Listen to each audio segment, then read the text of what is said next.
de La Rioja, una sentencia que afecte, digamos, algo que esté fuera de lo que es la jurisdicción provincial.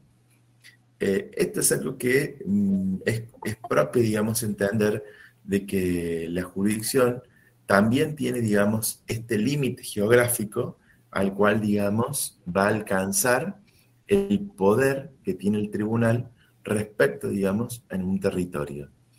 También el segundo límite es un límite fáctico. Este límite fáctico viene dado por algo que es muy importante, que es justamente la necesidad de que tengamos un caso concreto. Yo les estoy anotando acá.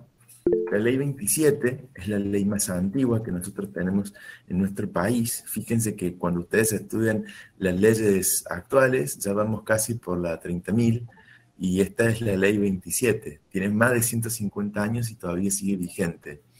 En esta ley nos dice de que, en este artículo 2 de la ley 27, nos dice que para que proceda debe de ser a instancia de parte y que los jueces no van a proceder de oficio.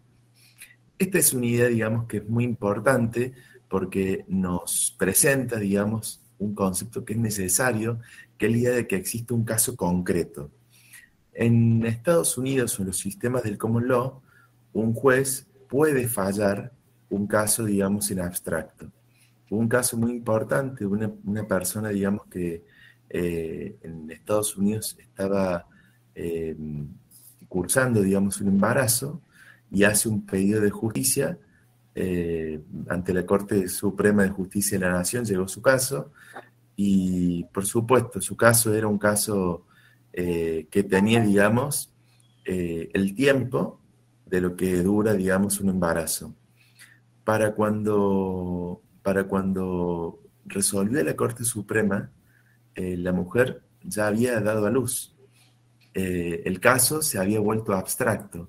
Sin embargo, como en Estados Unidos, en el common law, las sentencias generan precedentes y eso genera, digamos, leyes para otras situaciones, lo mismo falló. En nuestro caso, que tenemos un sistema continental, no tenemos esa forma, digamos, de hacer justicia en nuestro país, sino que cada decisión es un caso concreto y va, digamos, en función de esto. Por lo tanto, cuando se vuelve abstracta, cuando se vuelve abstracto un caso, se pierde lo que es esta noción del caso concreto, lo que representa este límite fáctico que requiere, digamos, se requiere, digamos, para el tribunal para que pueda dictar una resolución en forma válida. En segundo lugar, en tercer lugar más bien, hay un límite que es jurídico, la ley. La ley que es la que va a regular al proceso judicial y, por supuesto, nos va a requerir este cuarto límite, que es justamente que exista, bueno, una excitación extraña, es decir, esto va derivado de esta idea del caso concreto, que sea solicitud de parte. Por ejemplo, un tribunal va a actuar una vez que se interponga, digamos, una demanda o que se soliciten medidas cautelares, pero son la excepción, digamos, los casos en los cuales actúa, digamos, de oficio. Entre los elementos de la jurisdicción, esto es algo que es muy importante.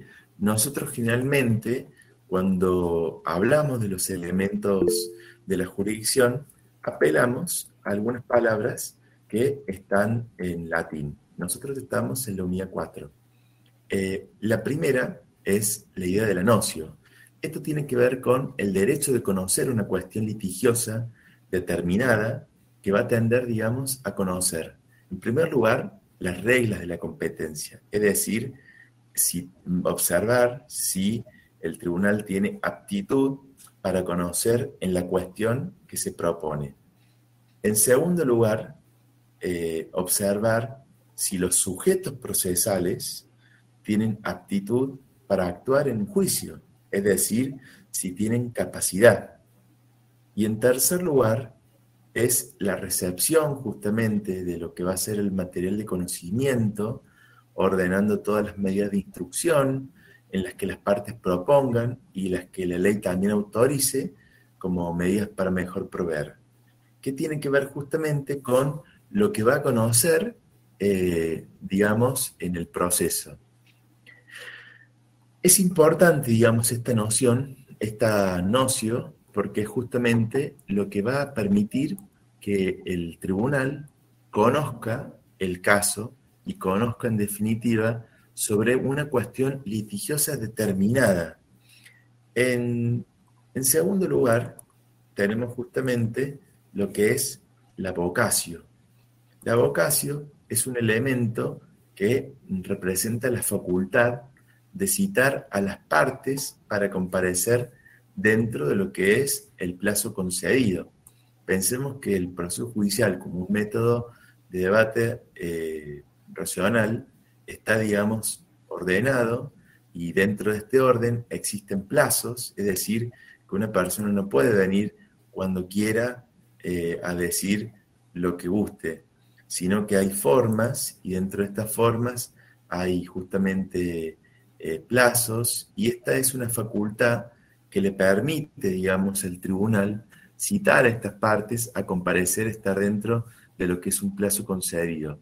Pensemos por un momento qué importante que es esto desde el punto de vista de las garantías constitucionales, porque, por ejemplo, se presenta, digamos, una demanda y, bueno, esa facultad, digamos, de citar a las partes, a comparecer, es algo que va a permitir justamente que si, por ejemplo, hay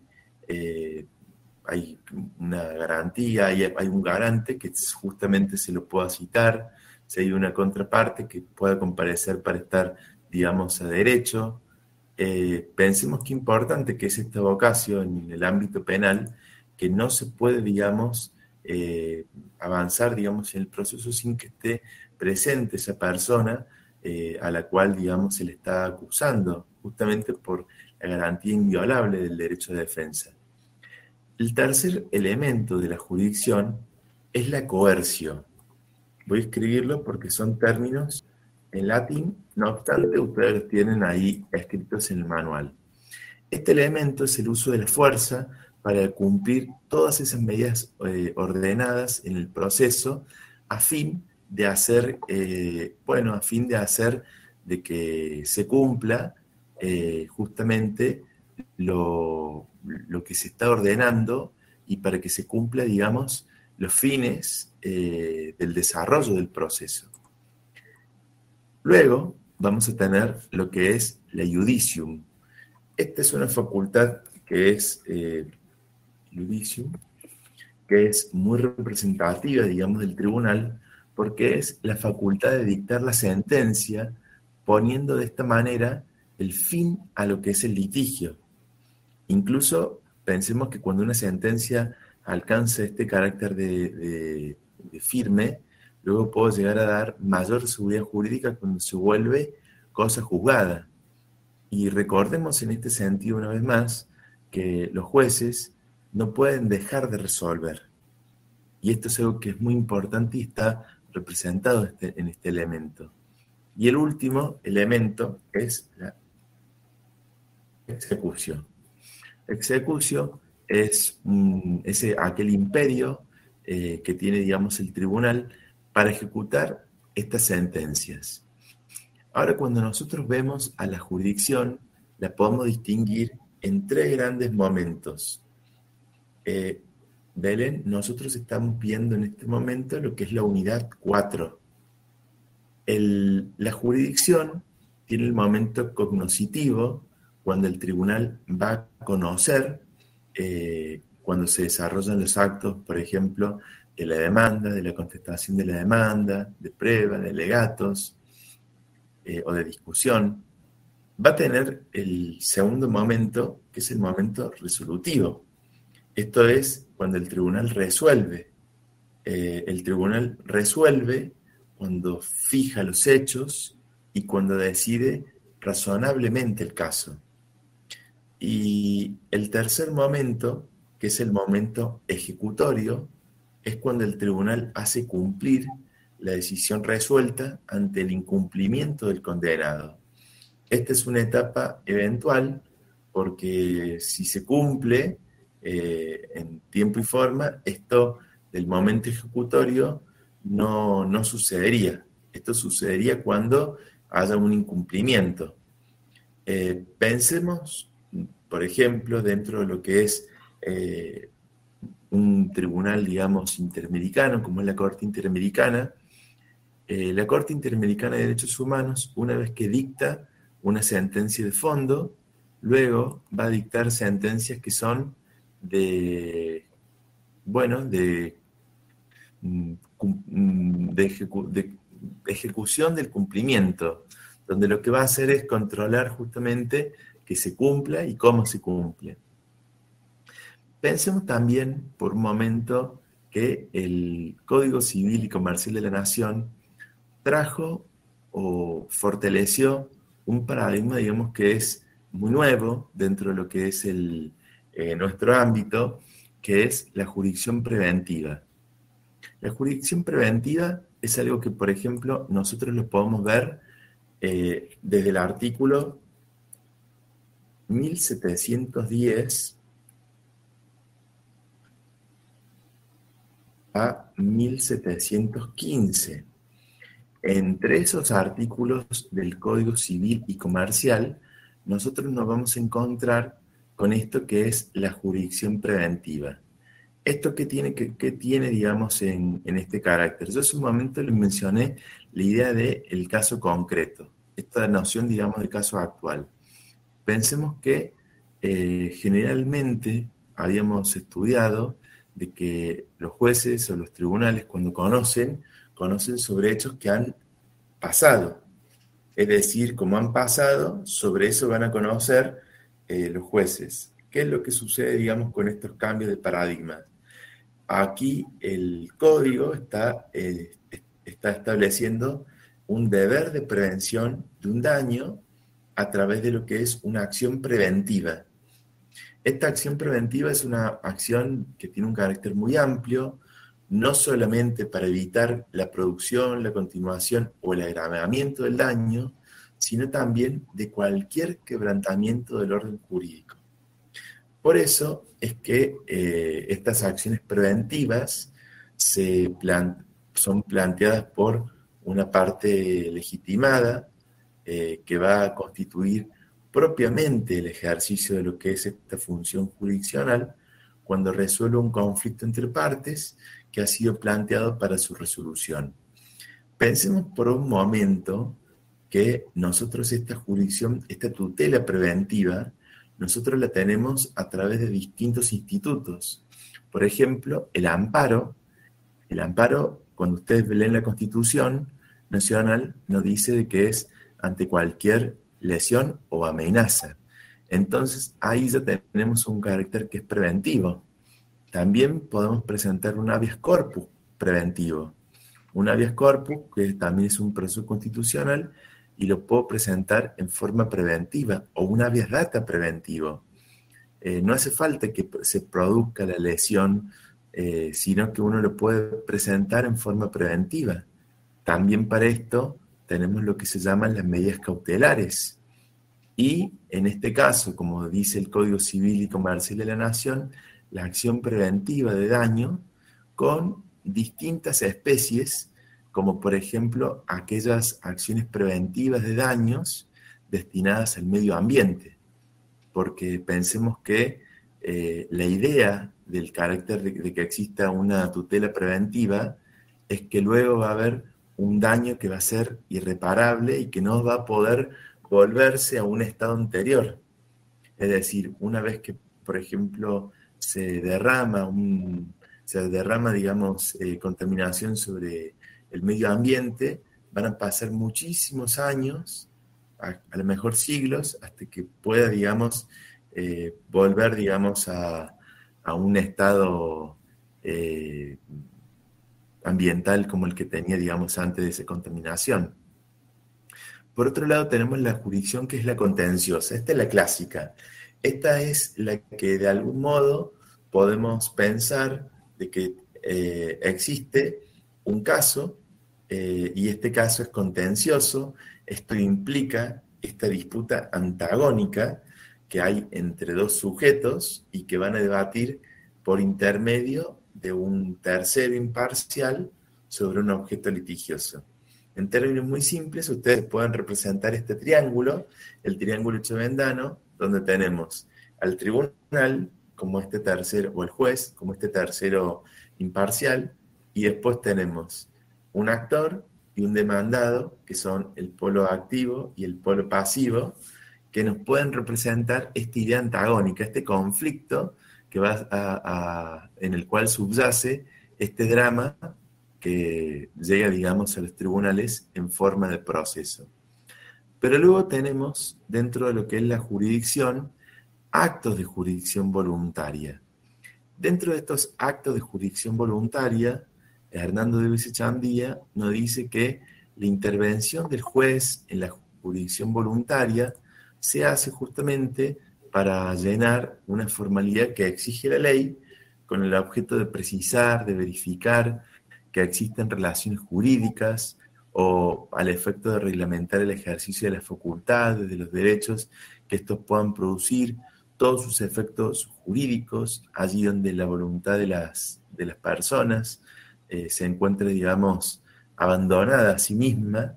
En este caso, pensemos que dentro de lo que son los actos de jurisdicción voluntaria, el tribunal se va a limitar, digamos, a dar autenticidad a un acto, a reconocer una situación de hecho, por ejemplo, a nombrar tutores, a rectificar partidas, a inscribir en forma tardía un nacimiento.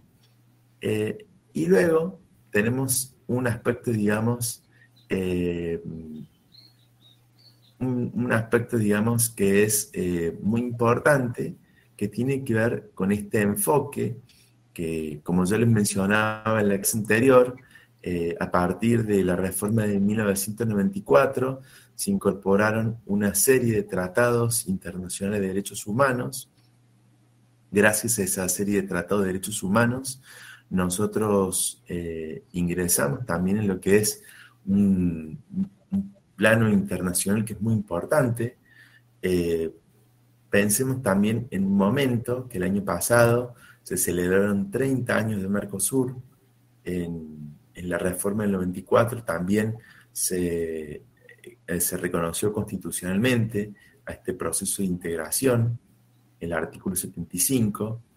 Y cuando nosotros queremos conceptualizar esto de la jurisdicción transnacional, Rosa Vilapaz nos enseña que es posible que toda vez que un Estado desea integrarse o disponer o ceder atribuciones jurisdiccionales a un órgano supranacional, no en un sentido de soberanía, pero sí en un sentido de competencias, de poderes, de facultades.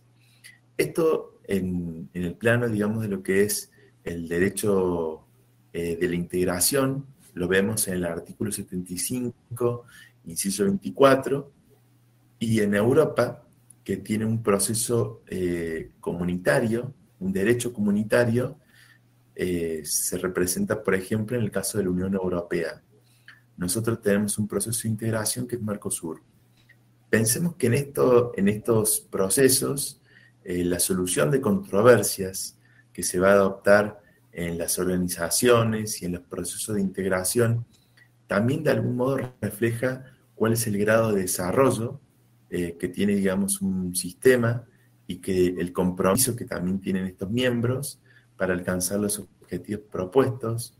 En el caso, por ejemplo, del proceso de integración, esto nos permite dar seguridad jurídica, interpretar en forma uniforme la normativa que va a dar sustento al sistema, garantizar que se cumple la normativa e interpretarla en forma dinámica.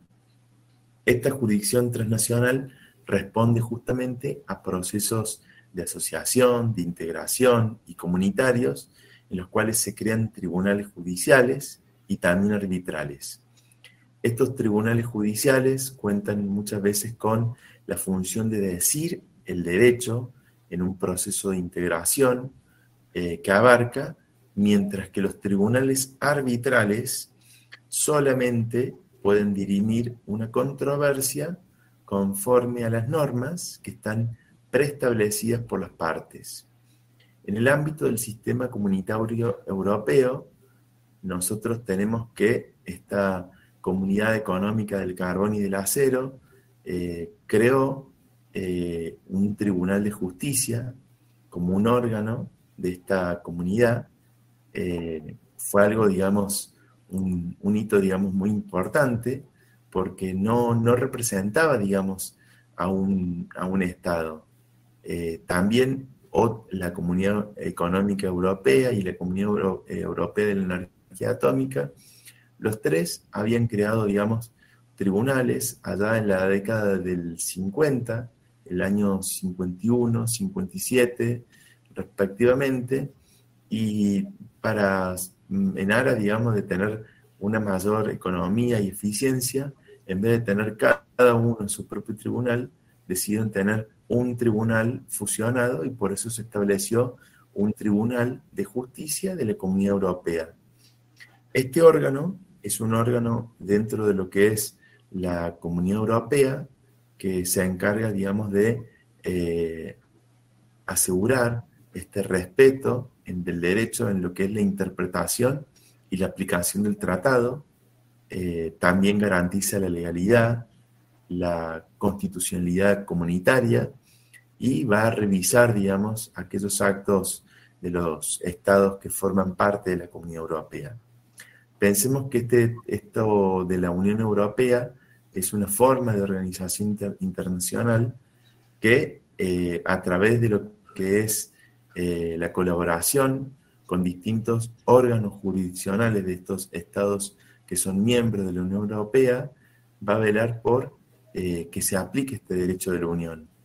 Esto es algo que permite, digamos, que en definitiva la Unión Europea funcione, es decir, no podría, digamos, funcionar si yo no tuviera, digamos, un sistema judicial que garantice este cumplimiento. Distinto es el caso del Mercosur. Mercosur diseñó, digamos, en la cúspide un modelo de solución de diferendos a través de lo que es un sistema arbitral, obligatorio, institucional e integral. Y cuenta con tribunales ad hoc y con un tribunal permanente de revisión. Esto es algo que es muy importante porque este tribunal funciona en forma estable y está a disposición de las partes de modo permanente. Para tener, digamos, una noción general de este tema, pensemos que el Protocolo de Olivos, que se firmó, digamos, en el año 2002 y que se encuentra, digamos, vigente desde el año 2004, es el que regula el sistema de solución de diferendos de Mercosur. Mercosur es un proceso de integración que ya nace en 1991 y establece su sistema de solución de controversias a través de lo que es el arbitraje. Este tribunal permanente de revisión con el que cuenta, digamos, Mercosur es un órgano jurídico que tiene, digamos, la misión de interpretar, de velar, digamos, y de garantizar la correcta interpretación, aplicación y cumplimiento de lo que es el derecho a la normativa de Mercosur en los Estados miembros, como ser el Tratado de Asunción, que es el que le da origen, el Protocolo de Europreto, y otros protocolos que se han ido celebrando en el marco de este tratado. Pero también las decisiones que se van tomando a través de su Consejo del Mercado Común, las directivas, es decir, que la función principal que tiene la facultad es de emitir también opiniones consultivas solicitadas por los tribunales superiores de justicia de los países miembros y también la de dictar laudos sobre medidas excepcionales de urgencia. Es decir, fíjense, acá aparece algo que es novedoso. Recién hablábamos de lo preventivo. El Tribunal Permanente de Revisión tiene esta función que es opinión consultiva. Imaginen si ustedes pudieran ir en consulta al Tribunal Superior de Justicia. Resulta que el derecho de integración es un derecho muy específico y también muy dinámico, y que para velar de una interpretación uniforme entre los distintos Estados miembros que hay en un proceso de integración, es que los tribunales superiores de justicia pueden pedir una opinión consultiva para tener, digamos, la normativa actualizada, los precedentes claros y poder tomar decisiones locales en los casos concretos en los que haya que aplicar la normativa de Mercosur. Es decir, los jueces en la provincia de La Rioja, si les toca un caso en el cual debe aplicar normativa de Mercosur, pueden, por vía del Tribunal Superior de Justicia, pedir una opinión consultiva al Tribunal Permanente de Mercosur para tener el derecho claro con el cual debe, digamos, aplicarse. Esto es algo que es muy importante porque permite soluciones uniformes, es decir, que no sea una solución en Argentina y una solución diferente en Brasil. O eso sí nos generaría, digamos, una inconsistencia en el sistema. Esto es algo que permite, digamos, que haya una coherencia y al mismo tiempo una seguridad jurídica. Pensemos claramente que el sistema de Mercosur tiene un sistema arbitral que se divide de dos maneras. Un tribunal arbitral ad hoc, y ese tribunal ad hoc es un tribunal que tiene funciones de conocer, de resolver en materia de controversias que se susciten entre estados parte, o a instancia de esto, o a instancia de los particulares. Pueden dictar medidas provisionales. Esas medidas provisionales son como nuestras medidas cautelares, solamente que en el ámbito del derecho internacional muchas veces se reciben el nombre de medidas provisionales. Pueden emitir recursos declaratorios. Esto que es muy importante. Cuando algo no está claro, uno puede emitir un recurso declaratorio. Pueden resolver divergencias sobre el cumplimiento de un laudo. Pensemos que a veces se alcanza una decisión, pero luego, por la forma en la que se escribió, puede, digamos, requerir una segunda interpretación de qué fue lo que se quiso decir o completar. Y esto también nos permite, digamos, pronunciarse sobre medidas compensatorias que se adopten por un Estado parte, beneficiado por la controversia en el laudo. Lo segundo es que pensemos que nosotros tenemos un derecho al doble conforme, es decir, a una doble instancia, decimos nosotros. Pero en el sistema arbitral tenemos un tribunal permanente de revisión que va a cumplir este estándar de derechos humanos, que es el doble conforme. Esto nos permite que el Tribunal Permanente de Revisión sea un órgano estable que funciona como una instancia jurisdiccional para conocer y resolver en materia de opiniones consultivas que soliciten los estados parte, o también los órganos con capacidad decisoria del Mercosur, los tribunales superiores de justicia o el Parlamento de Mercosur. También la revisión de un laudo que establece el tribunal ad hoc. Pensemos que los laudos resuelven controversias entre particulares, entre estados particulares. Pero si no satisface ese laudo a ambas partes, puede uno pedir justamente la revisión ante este tribunal. Actúa como instancia única en casos de controversias, y también acá en este caso los estados partes que activen este procedimiento con las medidas excepcionales de urgencia. El mejor ejemplo de estas medidas excepcionales de urgencia fue por la pandemia, cuando tuvieron que establecer, digamos, medidas de mucha urgencia. Ahora, lo segundo que nosotros tenemos para observar respecto, digamos, de esto de la jurisdicción transnacional tiene que ver con los derechos humanos. Pensemos que Argentina se comprometió a una serie de tratados y que los elevó a la jerarquía constitucional. Nosotros, adoptamos lo que es un sistema universal de protección de derechos humanos y un sistema interamericano de protección de derechos humanos. Dentro del sistema interamericano de derechos humanos, pensemos que esto se da en el marco de lo que es la Organización de los Estados Americanos, que en la Carta nos dice que la OEA es una organización internacional creada por los estados del continente americano con el fin de lograr la paz, la justicia, fomentar su solidaridad, defender su soberanía, la integridad territorial y su independencia. Pensemos que dentro de lo que son esta organización se han dictado importantes declaraciones que forman parte de nuestro ordenamiento jurídico y que forman parte del artículo 75, inciso 22. La primera es la Declaración Americana de los Derechos y Deberes del Hombre, que ha sido una fuente directa de la Declaración Universal de Derechos Humanos, que fue un año después, en el 49. Tenemos luego lo que es justamente la Convención Americana de Derechos Humanos.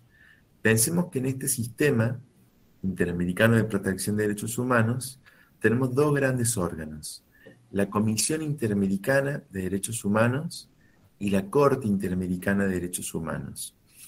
La Corte Interamericana de Derechos Humanos es una institución judicial autónoma cuyo objetivo es la aplicación y la interpretación de la Convención Americana de Derechos Humanos, y para este objetivo la Corte tiene dos funciones: una función jurisdiccional en la que va a tomar decisiones, es decir, sentencias, y también una función consultiva por la cual va a emitir opiniones consultivas.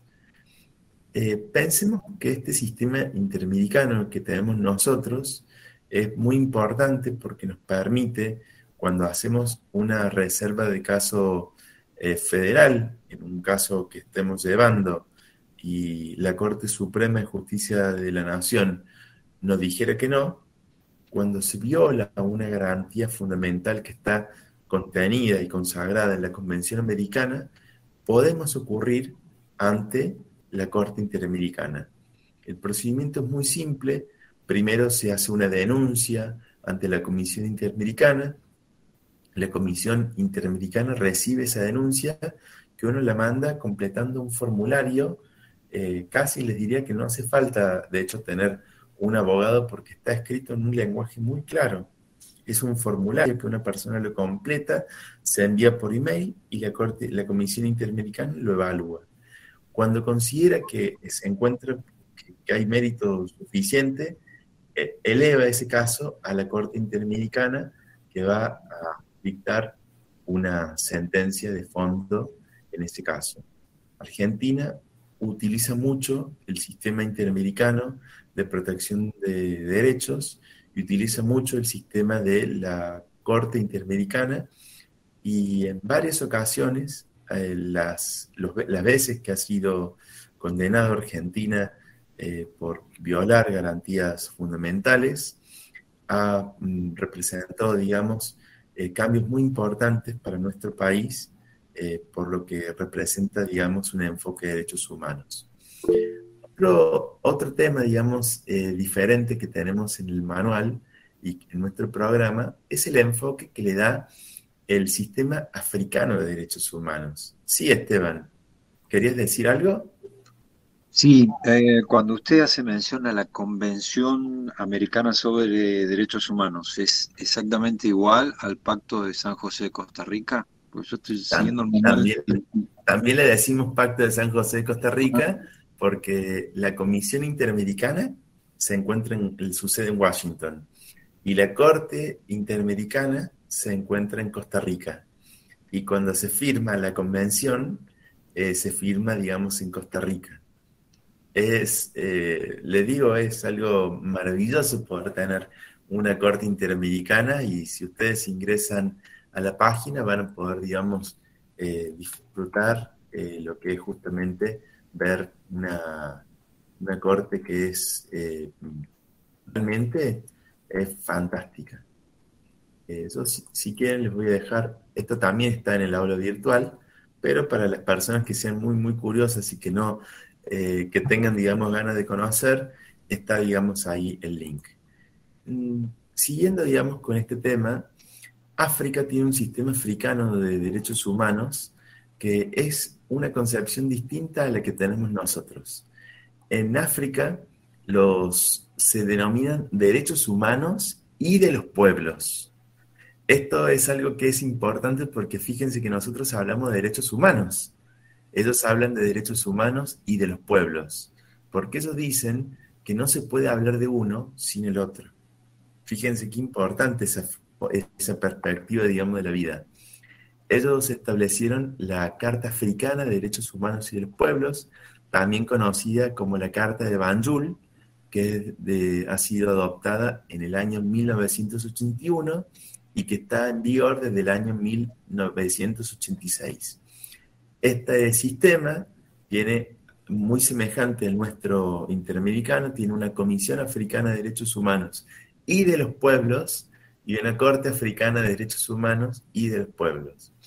La Comisión Africana está encargada de promover, de proteger y de interpretar la Carta de Banjul y adoptó recientemente las reglas procesales de la Comisión Interamericana, de la Comisión Africana de Derechos y de los Pueblos.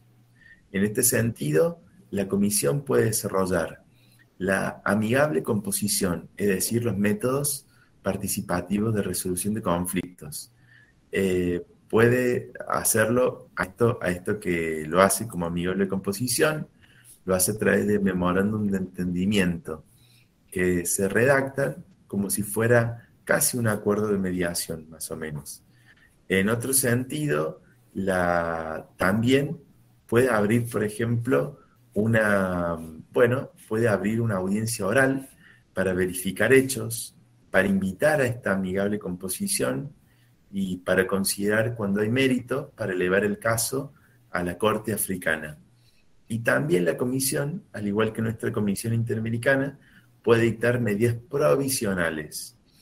En esto hay una relación que es complementaria con lo que es la Corte Africana, quien le puede incluso requerir a la Comisión Africana que interprete esta carta. La Corte Africana es un órgano que es más nuevo. Esto, pensemos que la Organización para la Unidad de África funciona, digamos, a partir de 1998 y esta carta, que está, digamos, en vigencia desde el año 2004, es el sistema de protección de derechos humanos, está entre los más jóvenes. Es decir, solamente 9 de 30 estados africanos reconocen la jurisdicción de esta corte. En el 2007 terminó de organizarse administrativamente y adoptó sus reglas procesales en el año 2010, o sea que esto es como bastante reciente. ¿Qué es lo que tiene, digamos, la Corte Africana? La Corte Africana tiene dos tipos de jurisdicciones, la contenciosa y la consultiva, al igual que la Corte Interamericana. Ahora bien, como hemos visto este tema en el cual la jurisdicción va muy de la mano con el tribunal, pensemos ahora sí en lo que es la unidad 5, que nos habla del juez y del tribunal. ¿Quién es el juez o qué es el juez? Cuando nosotros queremos definir un término como el término juez, desde la perspectiva de la teoría general del proceso, siempre tenemos que volver a nuestros dos esquemas básicos. Recuerden que nosotros tenemos un esquema que es dinámico, donde podemos ver a todo el proceso, demanda, contestación de demanda, prueba, discusión, sentencia.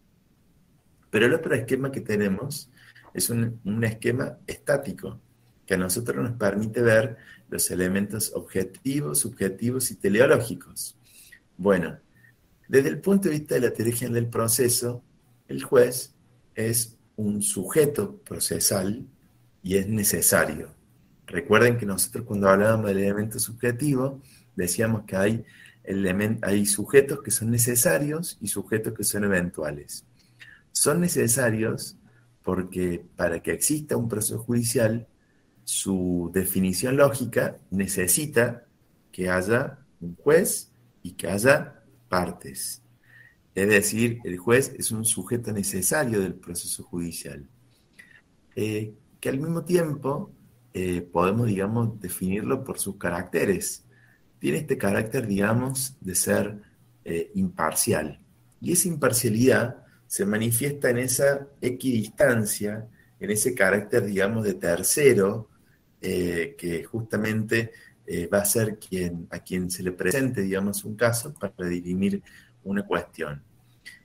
Es independiente. Ustedes saben que la independencia del Poder Judicial no es solamente respecto, digamos, del Poder Ejecutivo y del Poder Legislativo, sino también de la prensa, por ejemplo. Y este es uno de esos temas que se genera, digamos, como tan interesante, en el sentido que esta independencia es una garantía que viene, digamos, justamente a que pueda decidir el caso, justamente con lo que es una derivación razonada de lo que está, digamos, en el caso.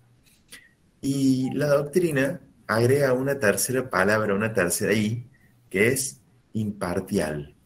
Imparcial con T, dependiente, imparcial, imparcial. Imparcial viene de, pensemos por un momento, de vuelta en los sujetos procesales necesarios, que habíamos dicho que está el juez y la parte. Ustedes saben que uno puede definir de distintas maneras, y una manera de decir es que el juez no es parte, por eso es imparcial. Ese carácter de que no es parte hace de que sea un tercero con respecto, digamos, al conflicto. Ese carácter, digamos, de tercero es como que refuerza la idea de la imparcialidad. Son como conceptos que son compatibles entre sí, al igual que la independencia, y que de algún modo permiten definir a lo que es al tribunal. También podemos decir que es permanente. Esto viene, digamos, dado por lo que es el artículo 18 de la Constitución Nacional. eh, Tiene el carácter de sedentario, en el sentido de que un juez debe estar, digamos, en la sede, digamos, donde tiene, digamos, su jurisdicción, eh, y son inamovibles de acuerdo al artículo 110 de nuestra Constitución Nacional, duran mientras dure su buena conducta. Entre los poderes y atribuciones, recordemos que tienen poderes de decisión, para lo cual también están investidos de lo que es la coerción y la ejecución. Es decir, no solamente de decidir, sino también de tener coerción, justamente, y tener ejecución.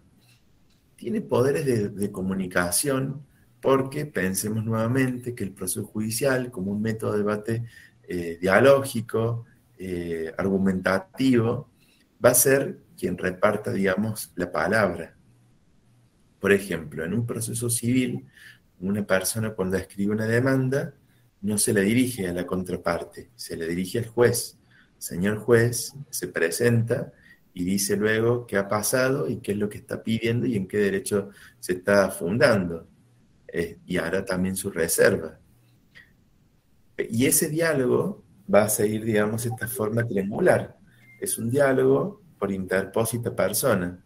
Yo le digo al juez, el juez le comunica también a lo que es la contraparte. Tiene una función también de documentación. Bueno, esto de la comunicación también se ve mucho en lo que es la audiencia, este derecho, digamos, de audiencia. Pensemos que es tan importante, digamos, la comunicación, que nosotros tenemos como manifestado el derecho de ser oídos. Incluso es más, para que ustedes se den una idea, hasta un niño, un niño, una niña, un adolescente, tiene el derecho de ser oído en un proceso judicial por un juez, cuando una decisión afecte su vida. Imagínense qué poder de comunicación que uno habla de el derecho a ser oído. Y justamente este reparto de la palabra. Si yo a una persona le doy 1 hora y cuarto para presentar su alegato y a la otra parte le doy 15 minutos porque ya llega la hora del almuerzo, no estaría repartiendo la palabra de un modo sobre una base de la igualdad. Es decir, esto es algo que es importante. Y tiene un poder también de documentación, porque pensemos que el expediente genera, digamos, un documento.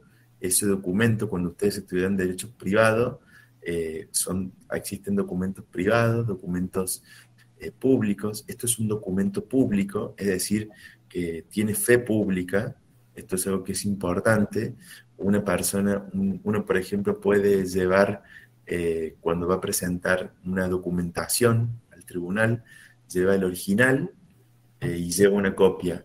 Se presenta el original para que se compulse, digamos, en la copia, que es copia fiel del original, y quede, digamos, la copia y uno se restituye, digamos, lo que es el original para tenerla uno. Eh, También es algo que es importante, bueno, cuando uno muchas veces, por ejemplo, tiene necesidad justamente de presentar eh, una resolución, un decreto ante otra repartición, eso sale, digamos, con un sello, con una firma, que es justamente una copia fiel que uno lo puede presentar en distintas reparticiones. Eh, por ejemplo, una copia de la sentencia. Uno no va a llevar el original de la sentencia, va a llevar una copia. Eh, También ejerce, digamos, la jurisdicción en estos 3 momentos: cognoscitivo, resolutorio y ejecutorio, ordenatorio. Y también hay 2 palabras que son muy importantes para que ustedes tengan presente. Sobre esto vamos a volver en un momento, pero lo quiero, digamos, dejar acá dicho como para que lo vayan pensando. Inhibición y recusación. En la provincia de La Rioja. Pero antes de ello, pensemos que cuando nosotros hablamos de los tribunales y de los jueces, tenemos distintas formas de tribunales. Yo, cuando uno muchas veces se representa, digamos, la idea de tribunal, uno piensa en distintos tribunales, y al pensar en distintos tribunales, bueno, existen, por ejemplo, la justicia profesional o la justicia técnica, que requiere que el juez o la jueza tenga el título de abogado, y también existe la justicia legal, que, por ejemplo, un juez de paz no tiene título de abogado. También existe el juicio por jurados, en el cual son personas que participan en la administración de justicia que no tienen el título. Es más, de hecho, están excluidos hasta los estudiantes de las carreras de abogacía, porque tenemos una experticia que de algún modo, bueno, nos hace, digamos, conocer, digamos, un caso desde un enfoque muy particular, que es el jurídico. También podemos llegar a tener otra clase, digamos, de tribunal. Podemos dividirlo en unipersonal o colegiado. Unipersonal es cuando nosotros tenemos un juez.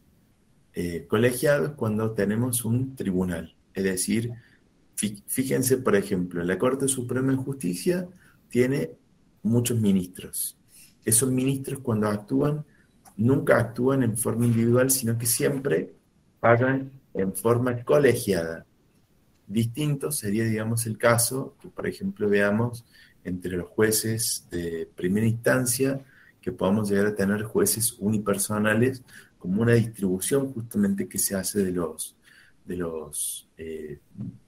la forma, digamos, que tiene el Estado para administrar los jueces y los tribunales, para entender los casos que va a tener, digamos, la sociedad.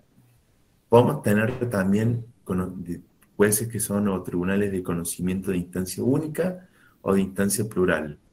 En ese caso tenemos justamente una instancia única o una instancia plural, justamente cuando tengamos muchas instancias o una única instancia y luego el superior.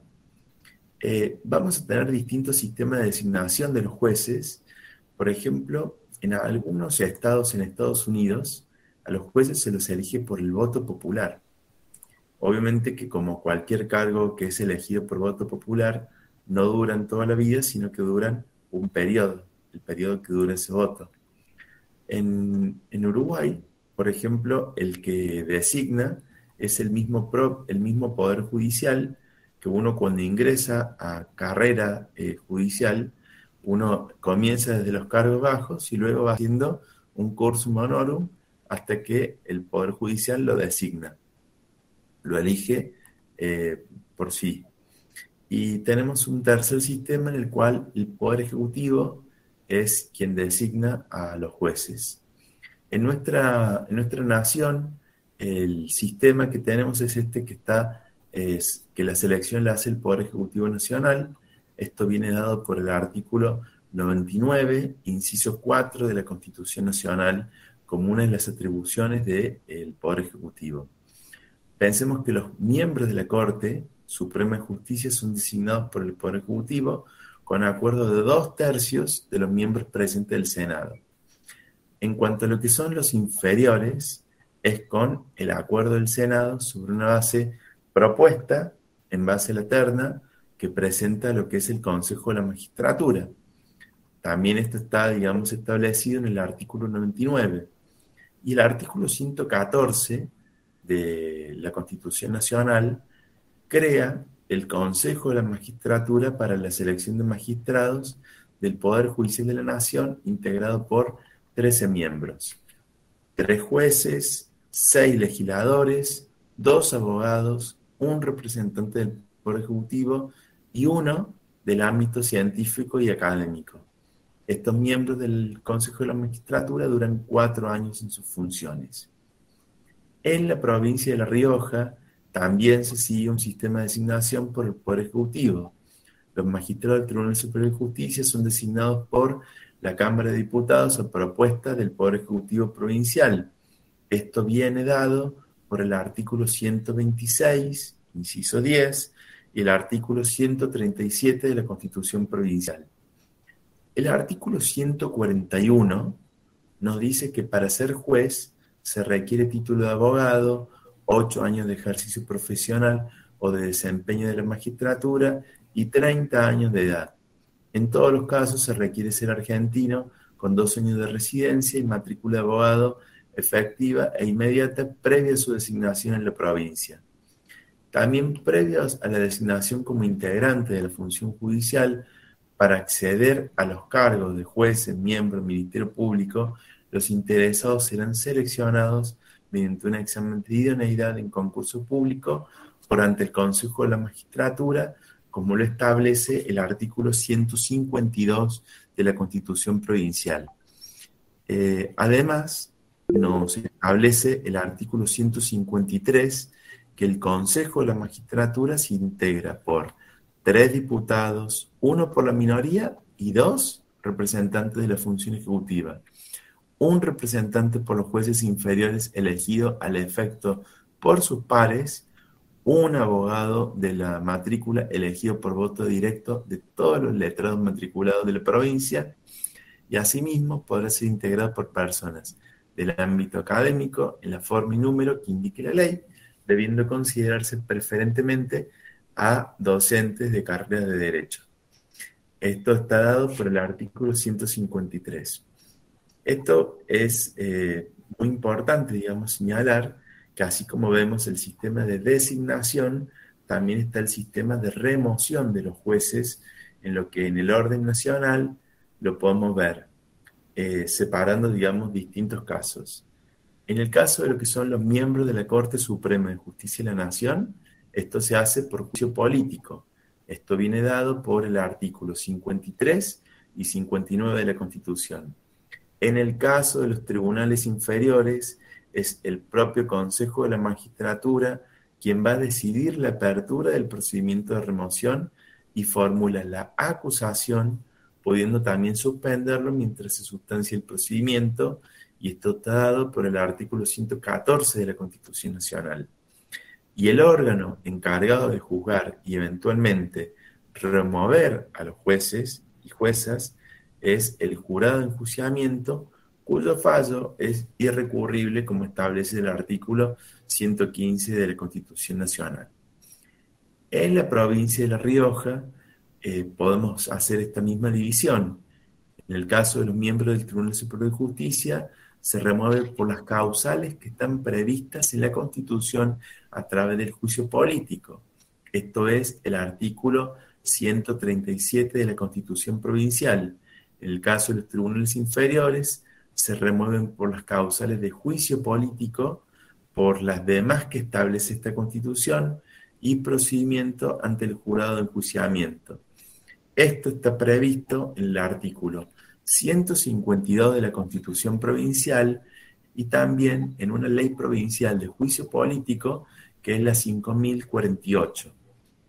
A su vez, el Consejo de la Magistratura es quien recibe las denuncias contra los jueces o los miembros del Ministerio Público y decide la apertura del jurado de enjuiciamiento o la remisión de las actuaciones al Tribunal Superior de Justicia para que ejerza la superintendencia e imponga, en el caso de ser pasible, sanciones administrativas o someta también al jurado de enjuiciamiento a los jueces que pierdan también la competencia por más de 3 veces al año. Así lo establece la letra de la ley del artículo 154 de la Constitución. Me gustaría volver a esta idea de la recusación y la excusación, porque cuando nosotros pensamos en esto de la recusación y la excusación, no tenemos que olvidar que ambos tienen como fundamento el resguardo, garantizar justamente la imparcialidad judicial, evitando que el tribunal conozca controversias en las que pueda llegar a tener algún tipo de interés. Ahora, estas dos instituciones son diferentes. La excusación es una institución que permite el apartamiento espontáneo por parte del juez o de la jueza, mientras que la recusación es un medio que está acordado por la ley para apartar a un juez o a una jueza del conocimiento de una causa cuando pueda verse afectada su imparcialidad. Esto es algo que es muy importante porque dentro de lo que es la recusación, nosotros tenemos dos clases que son muy importantes, con expresión de causa y sin expresión de causa. Cuando nosotros vemos la recusación con expresión de causa, las causas están previstas en el artículo 31 de la Ley Orgánica de la Función Judicial de la provincia de La Rioja. Si nosotros las vemos en forma concreta, vamos a ver que esta recusación con expresión de causa, a su vez, está reglamentada cuál es la oportunidad. Es decir, que esto debe deducirse en el primer escrito que se presente o en la primera audiencia a la que se asista. Esto está dado por el artículo 32 de la Ley Orgánica de la Función Judicial de la provincia de La Rioja. Y también el artículo 33 nos establece cuáles son las reglas de la recusación con causa. Y el artículo 36 nos habla de cuál es la prohibición de la recusación. Estos artículos son muy importantes, yo les recomiendo su lectura, porque a uno le ayuda mucho lo de leer justamente dentro de la ley cuál es la expresión, sobre todo la local. Y tenemos otro tipo de recusación que es sin expresión de causa. En la provincia de La Rioja, esto está previsto en el proceso penal, en el artículo 56 del Código Procesal Penal de la provincia, mientras que en el Código Procesal Civil y Comercial esto ha sido derogado. Esto estaba, digamos, en el artículo 30 de la Ley Orgánica de la Función Judicial, que justamente deroga esto, es lo que justamente le quita, digamos, esta expresión de causa al proceso civil y comercial. Dentro de lo que es la Ley Orgánica de la Función judicial de la provincia, pensemos que los jueces y los miembros de los tribunales pueden ser recusados por, en primer lugar, por parentesco por consanguinidad dentro del cuarto grado o segundo de afinidad con alguna de las partes, sus mandatarios o los letrados. También otra de las causas es que el juez o sus consanguíneos o afines dentro del grado que dijimos tenga algún interés en el pleito, o también que tengan sociedad o comunidad con los litigantes, los procuradores o los abogados, a no ser que sea una sociedad anónima. Tener también el juez pleito pendiente con el recursante.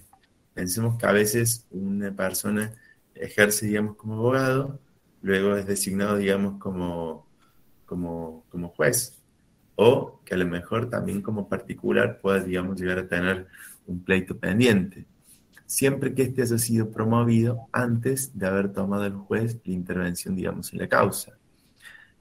También, cuando el juez sea acreedor, deudor o fiador de alguna de las partes, con excepción de aquellos que son bancos oficiales o sociedades anónimas.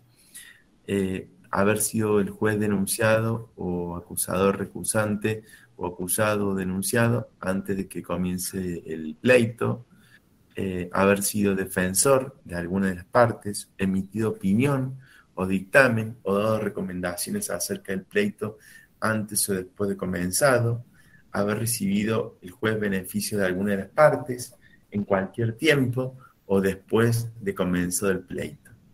Tener también el recusante, su abogado, su procurador, odio o enemistad o resentimiento que se manifieste por hechos conocidos, y en ningún caso va a proceder la recusación por ataques u ofensas inferidas por las partes, los procuradores o letrados en contra del juez después de que éste hubiese comenzado a conocer el asunto. Mientras que en el caso de lo que es la excusación, la ley orgánica de la función judicial de la provincia de La Rioja nos dice que aquel juez que se haya comprendido en alguna de las causas de recusación deberá inhibirse, pero la parte que hubiera podido invocarla podrá exigir que siga conociendo a lo que deberá accederse, a menos de que la inhibición sea motivada por causa que no le permita decorosamente conocer en el pleito. No será nunca un motivo de excusación el parentesco con otros funcionarios que intervengan en el cumplimiento de los deberes. Queridos alumnos y queridas alumnas, yo les propongo lo siguiente. Me parece, digamos, muy importante, digamos, este tema, pero les voy a agradecer a todos ustedes, y acá en el chat pueden escribir su nombre y su apellido para consignar en el chat acá lo que es la asistencia. En segundo lugar, les quería, digamos, también mencionar de que la organización del Poder Judicial de la Nación, nosotros la tenemos en forma jerárquica.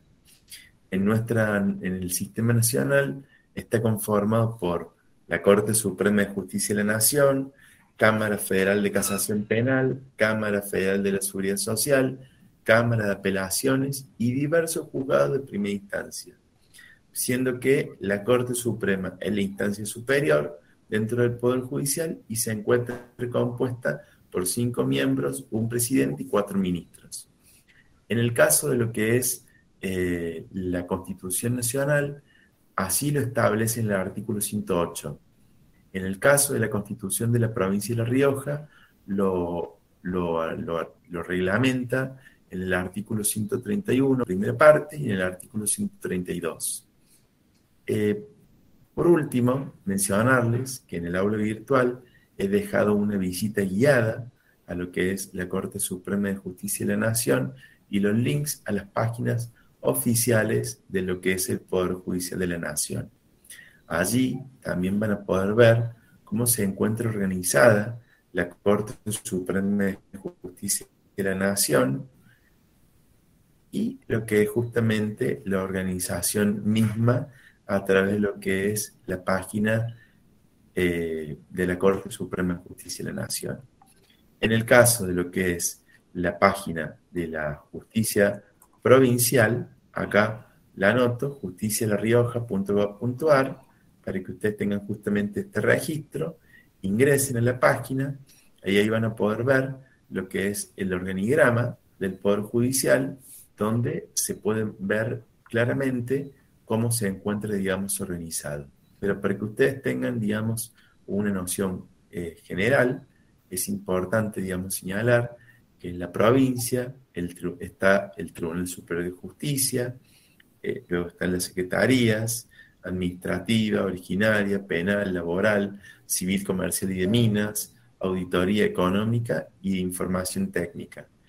De cada una de estas áreas también dependen a veces otras áreas, eh, por ejemplo, dentro de lo que es de la administrativa y superintendencia, vamos a tener un departamento de personal, una mesa de entradas, de los juzgados de instrucción, una oficina centralizada de notificaciones, una oficina única de oficiales de justicia, un centro de información judicial, una dirección informática, una policía judicial y un archivo. Es importante también mencionar que dentro de lo que es la provincia de La Rioja, la provincia se divide en 5 circunscripciones. En la primera está justamente representada las circunscripciones, no están divididas con los departamentos, pero tienen su asiento en las principales ciudades. La primera circunscripción está en la ciudad capital, la segunda circunscripción está en Chilecito, la tercera está en Chamical, la cuarta está en Aymogasta, la quinta está en Chepes. Cuando ustedes vean dentro de la página web a esta organización, van a poder ver cómo está, digamos, organizada cada una de las circunscripciones. Mencionarles también que una incorporación nueva dentro de lo que es esta organización ha sido incorporar en la provincia el Juzgado de Instrucción de Violencia de Género y Protección Integral de Menores, y también mencionar algo que es muy importante. Dentro de lo que es el Ministerio Público, también van a encontrar un Ministerio Público Nacional y un Ministerio Público Provincial.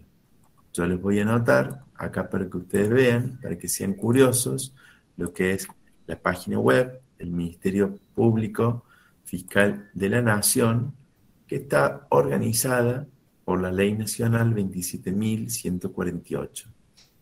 Este Ministerio Público es muy importante para que ustedes lo vean, justamente en lo que es la organización, y les voy a anotar también para que ustedes vean lo que es la página web del Ministerio Público de la provincia de La Rioja.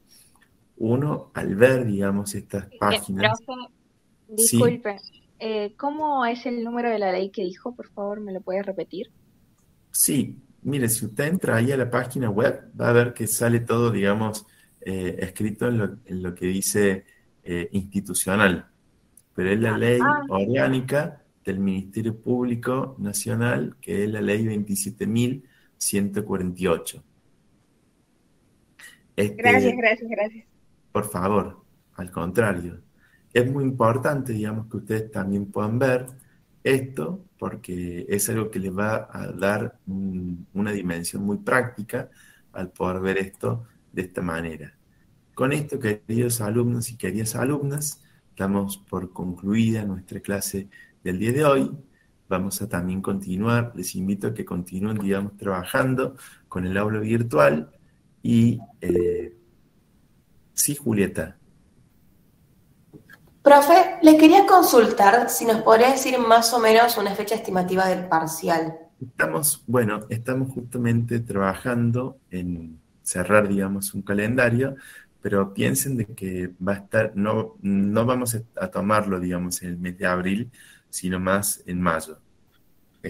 Así que en ese sentido pueden avanzar tranquilos con lo que es la lectura del material, justamente para poder, digamos, avanzar con la materia, ¿sí? Muchas gracias. Bueno, queridos alumnos y queridas alumnas, les dejo un fuerte abrazo. Es obligatorio y tiene fecha de entrega la guía. Las guías se entregan por correo electrónico a drobledo@unlar.edu.ar. Sobre eso, miren, por ahora vamos a avanzar, digamos, con toda la tranquilidad del mundo. Recuerden, digamos, ustedes que tenemos un programa en la materia y en el programa más o menos divídenlo en dos. De esa manera vamos a tener una parte en el primer parcial, una parte en el segundo y un tercer parcial para aquellos que recuperen. Queridos alumnos y queridas alumnas, que tengan un muy feliz fin de semana y bueno, nos estamos viendo y continuamos comunicados por todos los medios habidos y por haber. Que anden muy bien. Un gran abrazo para todos ustedes y para todos ustedes. Nos vemos. Adiós. Hasta luego, profe. Hasta luego, profe. Igualmente. Tenga buen Buen día. fin de.